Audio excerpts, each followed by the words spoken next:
ಇದ್ವಿ AI ಬಗ್ಗೆ ಮಾತಾಡ್ತಾ ಇದ್ವಿ. ಆದರೆ ಫೈನಲಿ ನಾವು ಊಟ ಮಾಡಬೇಕಾದ್ರೆ ನಮಗೆ ಊಟನೇ ಬೇಕು. ಸೊ ಅದಕ್ಕೆ ಅಲ್ಟರ್ನೇಟಿವ್ ಇಲ್ಲ. ಸೊ ಅದಕ್ಕೆ ಸಂಬಂಧಪಟ್ಟಂತೆ ಪ್ರಶ್ನೆ ಏನು ಅಂದರೆ ಕೃಷಿ. ಸೊ ಕೃಷಿ ಅನ್ನೋದು ನಾವು ಸಾಂಪ್ರದಾಯಿಕ ಮಾಡ್ಕೊಂಬಂದ್ವಿ. ಈಗ ಆಧುನಿಕ ಕೃಷಿ ಅಂತ ತಾವೇನು ಹೇಳಿದ್ರಿ, ಇದನ್ನು ಹೇಗೆ ಕೃಷಿ ಮಾಡೋರು ಅಂದರೆ ಈಗ ಆಲ್ರೆಡಿ ಮಾಡುವಂಥವ್ರು ಹೇಗೆ ಬದಲಾಯಿಸ್ಕೊಳ್ಬೋದು, ಮತ್ತು ನನ್ನ ಹತ್ರ ಹೊಲ ಇದೆ ಬಟ್ ಈವರೆಗೂ ನಾನು ಮಾಡಿಲ್ಲ ಅನ್ನೋರು ಹೇಗೆ ಅದನ್ನು ತೊಗೋಬೋದು? ನಾನು ಅದನ್ನೇ ಹೇಳೋಕೋದೆ, ಹೂಡಿಕೆಯಲ್ಲಿ ಇದೊಂದು ಬಹಳ ಮುಖ್ಯವಾದ ಅಂಶ. ಏನಂತಂದರೆ, ಯಾರ ಹತ್ರನಾರ ಈಗಾಗಲೇ ನಿಮ್ಮ ಹತ್ರ ಕೃಷಿ ಭೂಮಿ ಇದ್ದರೆ ಅದನ್ನು ದಯವಿಟ್ಟು ಮಾರಬೇಡಿ. ಇನ್ನು ಮುಂದಿನ 5-10 ವರ್ಷದಲ್ಲಿ ಕೃಷಿ ಭೂಮಿಗೆ ಎಂಥ ಒಂದು ಇದು ಬರುತ್ತೆ ಅಂದರೆ, ಡಿಮಾಂಡ್ ಬರುತ್ತೆ, ಬೇಡಿಕೆ ಬರುತ್ತೆ ಅಂದರೆ ಅದು ಹೇಳೋಕ್ಕಾಗಲ್ಲ. ಆ ಮಟ್ಟದ ಬೇಡಿಕೆಗಳು ಬರುತ್ತೆ.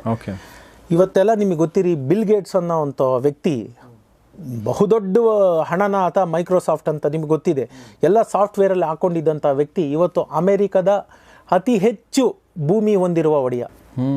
Is buying agricultural lands. ಹುಚ್ಚುಚ್ಚಾಗಿ ತಗೋತಾ ಇದ್ದಾರೆ. ಅತಿ ಹೆಚ್ಚು agricultural land owned by a single individual ಅಂತಂದರೆ ಇವತ್ತು ಬಿಲ್ ಗೇಟ್ಸ್. ಯಾಕೆ ತಗೋತಾ ಇದ್ದಾರೆ? ನಾನು ಅದನ್ನೇ ಯಾವಾಗಲೂ ಹೇಳೋದು, ಫಾಲೋ ದ ಶಾರ್ಕ್ಸ್.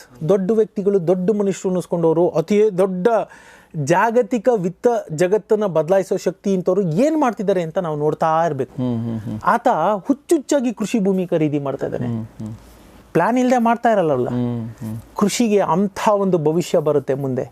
ಸೊ ಆಧುನಿಕ ಕೃಷಿಲಿ ಯಾವ್ಯಾವ ಮಟ್ಟದಿದೆ, ಈಗ ನಮ್ಮಲ್ಲಿ ಒಂದಿದೆ ಬಿತ್ತನೆ ಬೀಜಗಳು ಅಂತೇಳಿ. ಹಿಂದೆ ನನ್ನ ತಾತನೂ ರೈತನೇ. ಆತ ಮನೇಲಿ ಒಂದಷ್ಟು ಬಿತ್ತನೆ ಬೀಜ ಇಟ್ಕೊಂಡ್ರವರು. ಅಕ್ಕಪಕ್ಕದೂರಿಂದೆಲ್ಲ ಬಿತ್ತನೆ ಬೀಜಕ್ಕೆ ದುಡ್ಡು ಕೊಟ್ಟು ಅಥವಾ ಇಷ್ಟೇನೋ ಬೇರೆ ಕೊಟ್ಟು ತೊಗೊಂಡೋಗೋರು. ಹೆಂಗಾಗಿದೆ ಅಂತಂದರೆ ನೋಡಿ, ನಿಮ್ಗೆ ಹೇಳ್ತೀನಿ, ಸೌದಿ ಅರೇಬಿಯಾ, ಚೀನಾ ಮತ್ತು ಜಪಾನು, ಸ್ವಿಟ್ಜರ್ಲ್ಯಾಂಡು, ಇವರು ಅತ್ಯಂತ ಹೆಚ್ಚಿನ ಒಂದು ಬಿತ್ತನೆ ಬೀಜಗಳ ಒಂದು ಉಗ್ರಾಣ ಸ್ಟಾಕ್ ಇಟ್ಕೊಂಡು ಕೂತಿದ್ದಾರೆ. ಯಾಕೆ ಹೇಳ್ತಿದ್ದೀನಿ ಈ ಮಾತುಗಳನ್ನ ಅಂದರೆ, ಈಗ ನಾವು ತಿಂತಿರೋದೆಲ್ಲ GM, ಜೆನೆಟಿಕಲಿ ಮಾಡಿಫೈಡು. ನಾವು ತಿನ್ನೋ ಅಕ್ಕಿನ ನೀವು ಬಿತ್ತಿದ್ರೆ ಆ ಅಕ್ಕಿ ತಿರ್ಗಾ ಅದು ಫಲ ಕೊಡೋದಿಲ್ಲ. ಬಿತ್ತನೆ ಬೀಜನೇ ಬೇಕು. ಸೊ ಹಾಗಾಗಿ ಮುಂದೊಂದು ದಿನ ನಾವು ಈ 4 ದೇಶಗಳ ಮುಂದೆ ಮಂಡಿ ಊರಿ ಕೂರಬೇಕಾಗ್ತದೆ.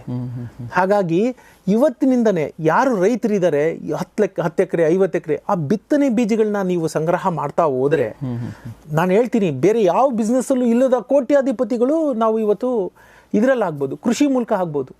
ನಾವು we have to foresee what is coming. ಏನು ಬರ್ತಾ ಇದೆ, ಅಲೆ ಬರ್ತಾ ಇದೆ ಅನ್ನೋದನ್ನು ನೋಡಿದ್ರೆ 2 ಹೆಜ್ಜೆ ಮುಂದೆ ಹೋಗ್ಬೇಕಾ, ನಿಂತ ಜಾಗದಿಂದ ಎಡಕ್ಕೆ ಹೋಗ್ಬೇಕಾ, ಬಲಕ್ಕೆ ಹೋಗ್ಬೇಕಾ ಅನ್ನೋದು ನಿಮ್ಮ ಕಾಮನ್ ಸೆನ್ಸ್ ಅದೇ ಹೇಳ್ಬಿಡುತ್ತೆ. ಒಂದು ಅಂದಾಜಾಗುತ್ತೆ ನಿಮಗೆ.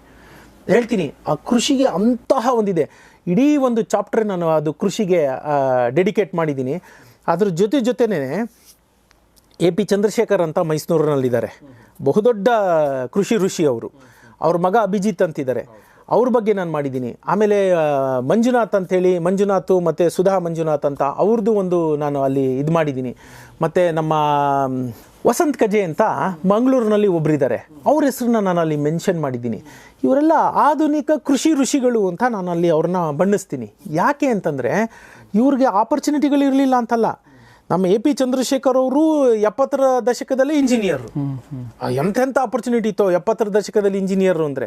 ಎಲ್ಲ ಬಿಟ್ಟು ಅವರು ಮೈಸೂರಿನ ಹತ್ರ ಬಂದು ನಮ್ಮ ಮನೆಯಿಂದ ಒಂದು 15-20 ಕಿಲೋಮೀಟರ್ ದೂರದಲ್ಲಿ 10 ಎಕರೆ 15 ಎಕರೆ ಜಾಗ ತೊಗೊಂಡು ಅವತ್ತಿಂದ ಮಾಡ್ಕೊಂಡ್ಬಂದಿದ್ದಾರೆ.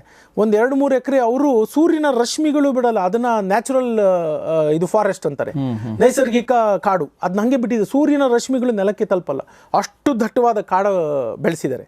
ಒಮ್ಮೆ ನೀವು ಅವ್ರನ್ನ ಖಂಡಿತ ಭೇಟಿ ಮಾಡಬೇಕು. ಖಂಡಿತ. ಅದು ಹಾಗೆ ಯಾಕೆ ಹೇಳೋಕೋದು ಅಂದರೆ, ಕೃಷಿಯಲ್ಲಿ ಬದುಕಿದೆ, ಒಳ್ಳೆ ಬದುಕು ಕಟ್ಕೋಬೋದು, ಭವಿಷ್ಯನೂ ಇದೆ ಅದರಲ್ಲಿ. ಹಾಗಾಗಿ ಆ ಕೃಷಿಯಲ್ಲಿ ಇನ್ನೇನೇನು ಮಾಡ್ಬೋದು, ಅದಕ್ಕೆ ಅದರಲ್ಲೂ ಕೂಡ ವಿವಿಧವಾದ ಇದನ್ನು ಇವ್ರನ್ನೆಲ್ಲ ಮಾತಾಡಿಸಿ ಕೂಡ ನಾನು ಅದನ್ನು ಮಾಡಿದ್ದೀನಿ. ಕೇಂದ್ರ ಕೃಷಿಯಲ್ಲಿ ನನ್ನ ಜ್ಞಾನ ಅಷ್ಟೇ. ಹಾಗಾಗಿ ವಸಂತ್ ಕಜೆ ಅವ್ರನ್ನ, ಇನ್ನೊಬ್ಬರನ್ನ, ಮತ್ತೊಬ್ಬರನ್ನೆಲ್ಲ ಮಾತಾಡಿಸಿ ಅದರಲ್ಲಿ ಎಷ್ಟೆಷ್ಟು ವೈವಿಧ್ಯತೆಗಳಿದೆ, ಅದರಲ್ಲಿ ಯಾವ ರೀತಿಲಿ ನಾವು ಖಂಡಿತ ಕೃಷಿ ಎಂದಿದ ತಕ್ಷಣ ಕೈ ಸುಟ್ಕೊಳ್ಳೋದು. ನಮ್ಮ ಕನ್ನಡದಲ್ಲಿ ಒಂದು ಮಾತಿದೆ, ಬೇಸಾಯ ಮನ್ಮಕ್ಳೆಲ್ಲ ಸಾಯ ಅನ್ನೋ ಅಂತ ಹೇಳ್ತಿದ್ರು. ಇವತ್ತು ಕಾಲ ಅದಲ್ಲ. ಬೇಸಾಯದಿಂದ ಬದುಕನ್ನು ಕಟ್ಕೋಬಹುದು ಅನ್ನೋ ಒಂದು ಅಂಶನ ನಾನು ಅಲ್ಲಿ ತಿಳಿಸೋ ಪ್ರಯತ್ನ ಮಾಡಿದ್ದೀನಿ. ಓಕೆ ಸರ್, ಕೊನೆಯದಾಗಿ ಒಂದು ಪ್ರಶ್ನೆ ಕೇಳಕ್ಕೆ ಇಷ್ಟಪಡ್ತೀನಿ. ಈಗ ನಾವು ಕೆಲವೊಂದೆಲ್ಲ ಹೊಸ ಆಪರ್ಚುನಿಟಿ ಬಂದ ನಾವು ಡೌಟಿಂದಾನೆ ನೋಡ್ತಿರ್ತೀವಿ. ಅದರಲ್ಲಿ ಒಂದು ಕ್ರಿಪ್ಟೋ ಕರೆನ್ಸಿ. ನೀವು ಒಂದ್ಸಲ ಕ್ರಿಪ್ಟೋ ಕರೆನ್ಸಿ ಬಗ್ಗೆ ಮಾತಾಡಿದಂಗೆ ನೆನಪಿದೆ. ಕ್ರಿಪ್ಟೋ ಕರೆನ್ಸಿ ಬಗ್ಗೆ ನಿಮ್ಮ ಅಭಿಪ್ರಾಯ ಏನು? ಬದಲಾಗಿದೆಯಾ? ಅದರಲ್ಲಿ ನಾವು ಇನ್ವೆಸ್ಟ್ ಮಾಡಬಹುದಾ? ಏನಂತೀರಿ? ಕ್ರಿಪ್ಟೋ ಸದ್ಯದ ಮಟ್ಟಿಗೆ ಬೇಡ ಅಂತಾನೆ ಹೇಳ್ತೀನಿ ನಾನು.